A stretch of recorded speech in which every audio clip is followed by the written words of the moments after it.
आज चाउमिन বানাবো। চাউমিন বানাবার জন্য প্রথমে চাউমিন বয়েল করে রেখে দিয়েছি। এরপর একে একে ক্যাপসিকাম, গাজর আর ডিম ভেজে রেখে দেব।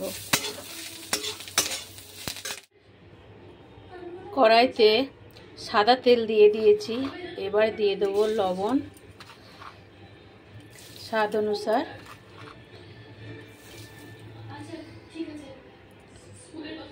একটু মির্চা পাউডার,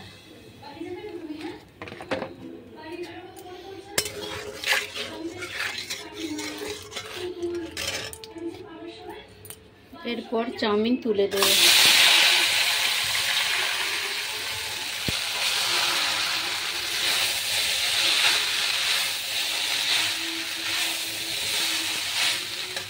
ম্যাগি মশলা দুটো দিয়ে দেব।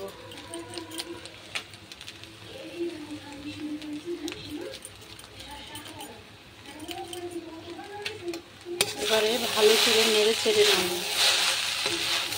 ভালো করে নাড়াচাড়ার পরে সবজি দিয়ে দেব। একে একে সব দিয়ে দেব। দেওয়ার পরে ভালো করে মিক্সড করে 5 মিনিট ভালো করে নেড়ে ছেড়ে নামিয়ে নেব।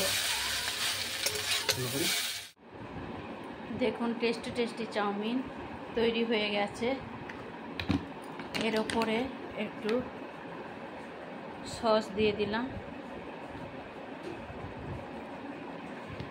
আপনারা এইভাবে বানান, খান এবং চ্যানেলে লাইক, শেয়ার, সাবস্ক্রাইব করে দিন।